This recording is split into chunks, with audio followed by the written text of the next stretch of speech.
बिस्मिल्लाहिर्रहमानिर्रहीम। अस्सलामुअलैकुम। Grade 9 chapter 3 अर्ज़ Pakistan. Short question number 2, Pakistan का हदूद अरबा क्या है? अरबा चारों जानिब। अब हमने क्या करना है? अरबा मशरिक़, मग़रिब, शुमाल, जनूब में क्या है? तो आइए हम देखते हैं।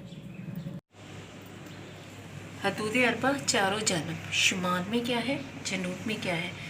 मशरिक़ में क्या है? मग़रिब में क्या है? शुमाल मग़रिब में क्या है? शुमाल मशरिक़ में क्या है?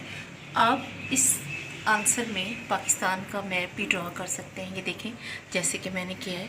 अब यहाँ पे देखें भारत इस जगह मौजूद है।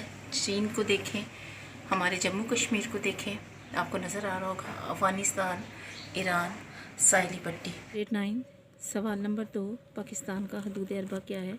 उसमें आपने क्या लिखना है? पाकिस्तान का हदूद अरबा मैंने बोर्ड पे आप लोगों को मैप ड्रा करके दिया है, आपने वैसे ही बनाना है। और इसके साथ ही पाकिस्तान की जो कुल रकबा है, वो पाकिस्तान की लंबाई चौड़ाई, पाकिस्तान के शुमाल में क्या वाक़ है, शुमाल मशरिक़, शुमाल मग़रिब, मशरिक़ मग़रिब, जनूब, ये सब आपने लिखना है। और इसके साथ ही सरहदों की लंबाइयाँ भी साथ साथ दी गई हैं, ये भी आपने याद करके लिखनी है। और 2 बार कम से कम ये क्वेश्चन नंबर 2 आपने लिखना है याद करके।